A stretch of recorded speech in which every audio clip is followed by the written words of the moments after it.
नाजरीन आदाब। ऊंची आवाज न्यूज बुलेटिन में आपका इस्तकबाल है। मैं हूं आपका मेजबान इब्राहिम नफीस।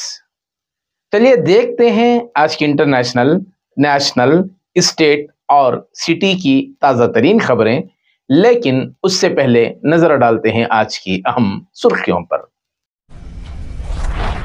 इसराइल ने लेबनान में फिर एक बार हिजबुल्लाह को बनाया निशाना। कांगो में ट्रक खाई में गिरने से 18 मुसाफिरों की मौत।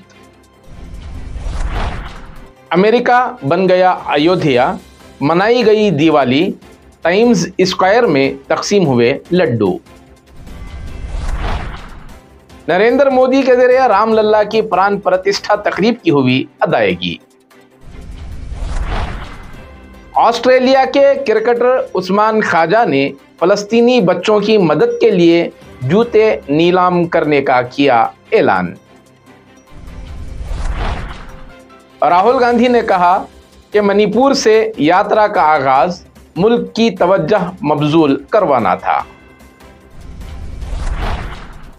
ममता ने राम मंदिर के अखराजात पर उठाए सवालात।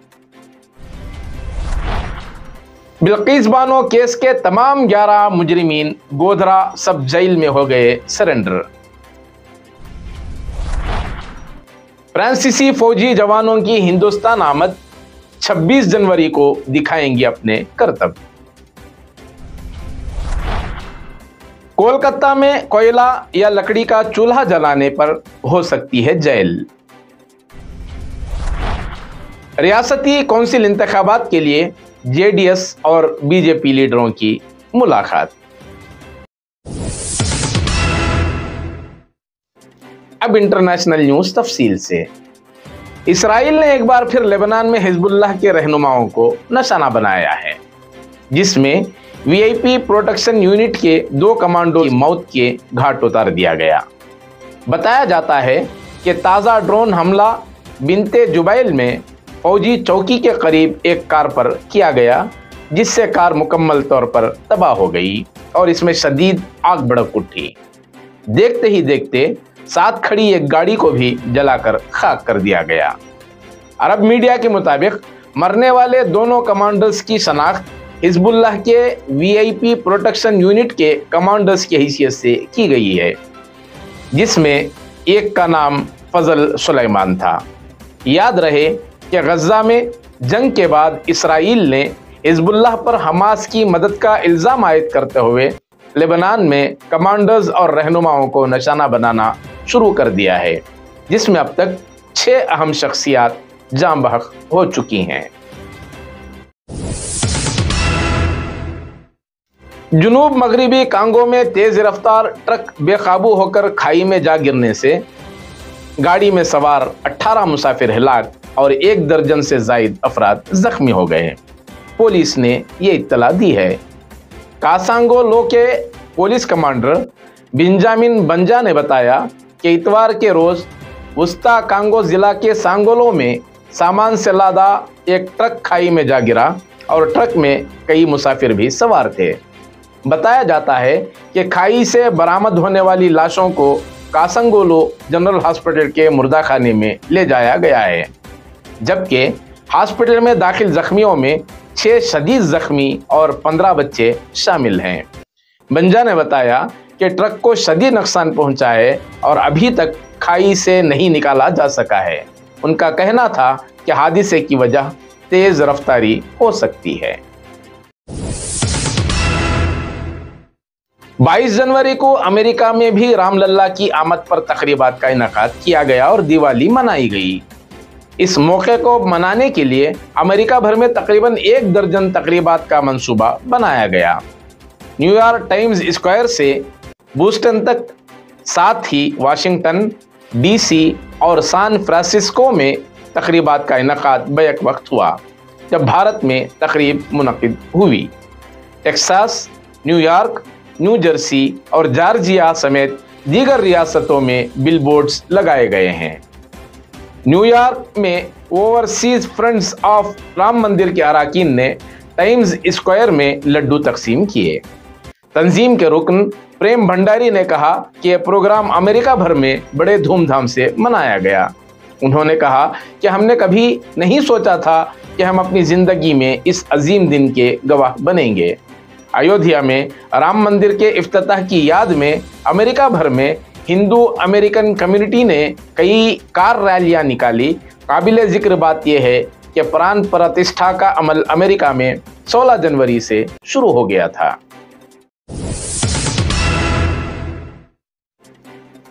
अब नेशनल न्यूज तफसील से।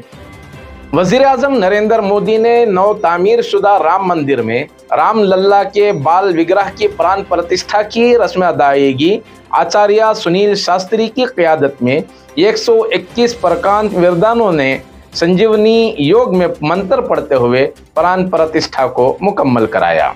इसके साथ ही हेलीकॉप्टर के जरिए राम मंदिर पर फूलों की बारिश की गई। प्राण प्रतिष्ठा से पहले प्रतिमाओं का पूजन नरेंद्र मोदी ने वेदक मंत्रों के दरमियान किया।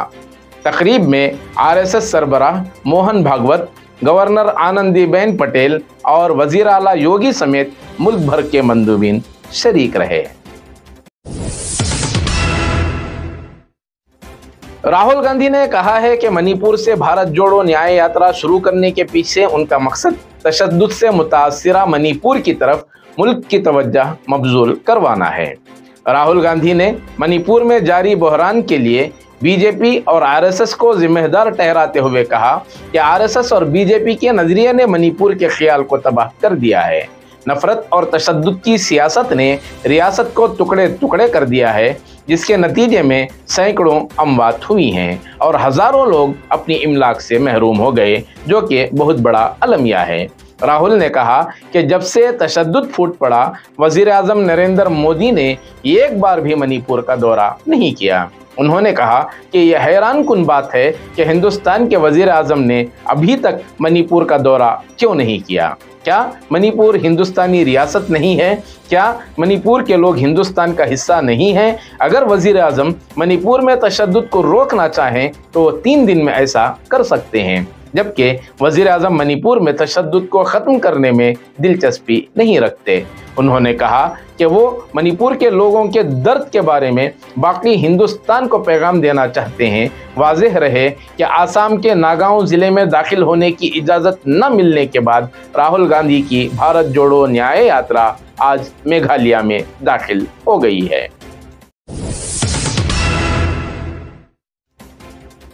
ऑस्ट्रेलिया के क्रिकेटर उस्मान ख्वाजा ने फ़लस्तीनी बच्चों की मदद के लिए अपने जूते नीलाम करने का ऐलान किया है।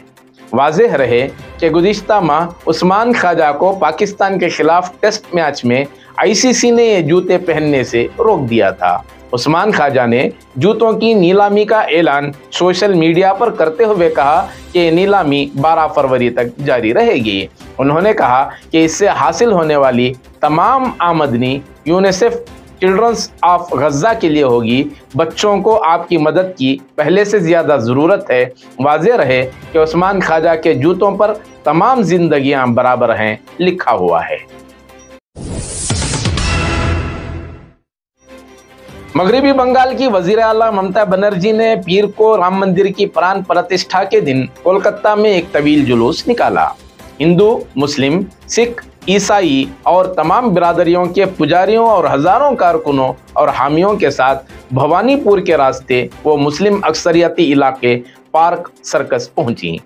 सबसे पहले उन्होंने रास्ते में अपने घर के करीब कालीघाट मंदिर में पूजा की। उसके बाद भवानीपुर के गुरुद्वारा में दुआ की, फिर चर्च और मस्जिद में दुआ की और दरगाह में चादर चढ़ाने के बाद पार्क सर्कस में खिताब शुरू किया। उन्होंने मोदी हुकूमत पर शदीद हमला करते हुए कहा कि सुबह से ही ऐसा माहौल बना है जैसे मुल्क में आज़ादी की लड़ाई हो रही हो। हकीकत यह है कि बीजेपी ख़वातीन मुखालिफ है। वो सिर्फ राम का नाम लेती है और सीता का नाम नहीं लेती, जबकि सीता के बगैर राम का वजूद नहीं। ये कौशल्या थी जिसने राम को जन्म दिया और माँ के बगैर कोई राम नहीं है। उन्होंने कहा कि बीजेपी ख़वातीन मुखालिफ हैं और हम ख़वातीन की ताकत का एहतराम करना जानते हैं। इसीलिए हम मां दुर्गा की पूजा करते हैं। ममता ने कहा कि बीजेपी के पास बंगाल के वाजिबात अदा करने के लिए पैसे नहीं हैं, वो लोगों की मजदूरी और सड़क की तामीर के लिए पैसे नहीं दे रहे हैं। बंगाल से टैक्स वसूल करते हैं लेकिन हमारा हिस्सा नहीं देते। राम मंदिर पर बहुत ज़्यादा खर्च किया जा रहा है। उन्होंने कहा कि जब बाबरी मस्जिद गिराई गई तो वो अकेली थीं जो सड़कों पर निकल आई थीं। काबिले जिक्र है कि जब मुल्क की प्राण प्रतिष्ठा थी, ममता बनर्जी ने कोलकाता में खैर सगाली रैली निकालकर तमाम मज़ाहिब को अमन का पैगाम दिया। सुप्रीम कोर्ट के अहकामात के बाद बिल्किस बानो केस के तमाम 11 मुजरिमीन ने पुलिस की सख्त निगरानी में गोधरा सब जेल में सरेंडर हो गए। सुप्रीम कोर्ट ने बिल्किस बानो केस के मुजरिमीन को गुजरात हुकूमत की जानिब से दी गई मुआफ़ी को मनसूख करने के बाद उन्हें 21 जनवरी तक जेल में पेश होने के अहकामात जारी किए थे। मकामी क्राइम ब्रांच के इंस्पेक्टर NL देसाई ने PTI को बताया कि तमाम 11 मुजरिमों ने इतवार की रात 11:30 बजे जेल हुक्काम के सामने खुर्द सुपुर्द हो गए। चंद रोज कबल अदालत उज़्मा ने मुजरिमों को खुद सुपुर्द होने के लिए मजीद मोहलत देने की दरख्वास्त मुस्तरद करते हुए कहा था कि वो किसी भी सूरत में इतवार तक सरेंडर हो जाएं। 11 मुजरिमों में बिका भाई वोहनिया, बिपिन चंद्र जोशी, केसर भाई वोहनिया, गोविंद नाई, जसवंत नाई, मितेश भट्ट, परमेद मौर्य, राधे श्याम शाह, राजू भाई सोनी, रमेश चंद्रा और शैलेश भट्ट शामिल हैं। मुल्क भर में यौम जमहूरिया की तैयारियां जोरों शोर से चल रही हैं। इस साल 26 जनवरी 75वीं यौम जमहूरिया तकरीब बहुत अहम साबित होने वाली है। फ्रांसीसी सदर इमैनुअल मैक्रोन इस मौके पर मेहमान खुसूसी की हैसियत से शामिल होने वाले हैं और यौम जमहूरिया की परेड में फ्रांसीसी फौज भी हिस्सा लेगी। याद रहे कि फ्रांसीसी फौज की 95 रुकनी टीम पहले ही हिंदुस्तान पहुंच चुकी है और विजय चौक पर परेड की तैयारियां की जा रही हैं।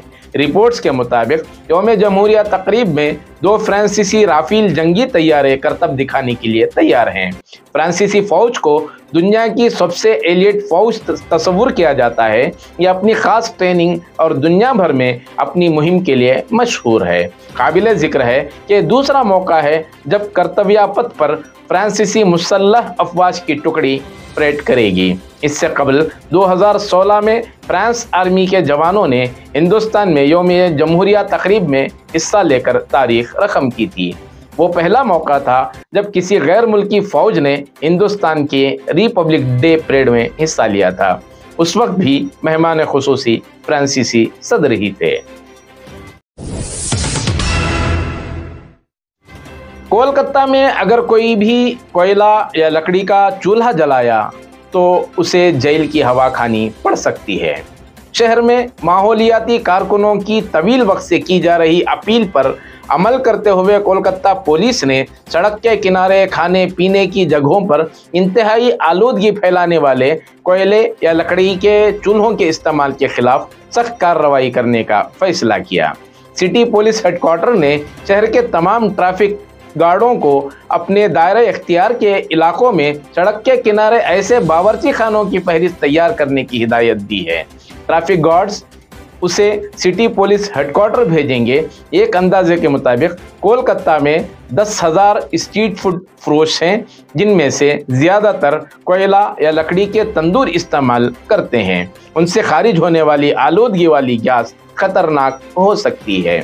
माहौलियाती कारकुनों ने बताया कि सिटी पुलिस को सिर्फ NGT में रिपोर्ट तैयार करने और दर्ज करने तक ही महदूद नहीं रहना चाहिए, बल्कि अवामी मकामात पर हद से ज़्यादा आलूदगी फैलाने वाले तंदूरों के खिलाफ भी कार्रवाई करनी चाहिए। साथ ही कारकुनों का ख्याल है कि पुलिस को भी इस मामले पर मुसलसल आगाही मुहिम शुरू करनी चाहिए। अब स्टेट न्यूज़ तफसील से। बीजेपी और JDS के रहनुमाओं ने आइंदा कानून साज काउंसिल इंतखाबात के सिलसिले में आज एक अहम मीटिंग की और सीट शेयरिंग और उम्मीदवारों के इंतखाब पर तबादला ख्याल किया। बीजेपी और जेडीएस मीटिंग साबिक वजीर आला येडियुरप्पा की क़यादत में डॉलर्स कॉलोनी में वाक़ येडियुरप्पा की रिहाइशगाह पर मुनक़िद हुई। इस दौरान फरवरी में मुनक़िद होने वाले काउंसिल के बेंगलोर टीचर्स हल्के के ज़मीनी इंतखाबात और मई जून में होने वाले काउंसिल के 6 हल्कों के इंतखाब के बारे में तवील बहस की गई। इंतखाबात में बीजेपी जेडीएस के दरमियान सीट शेयरिंग और उम्मीदवारों के इंतखाब पर बहस हुई। मीटिंग में साबिक वजीर आला कुमारस्वामी, बीजेपी के रियासती सदर BY Vijayendra, Basavaraj Bommai, DV Sadananda Gowda, opposition leader R Ashok समेत कई लीडरान शरीक थे। मीटिंग में लोकसभा इंतखाबात के बारे में कोई बातचीत नहीं हुई।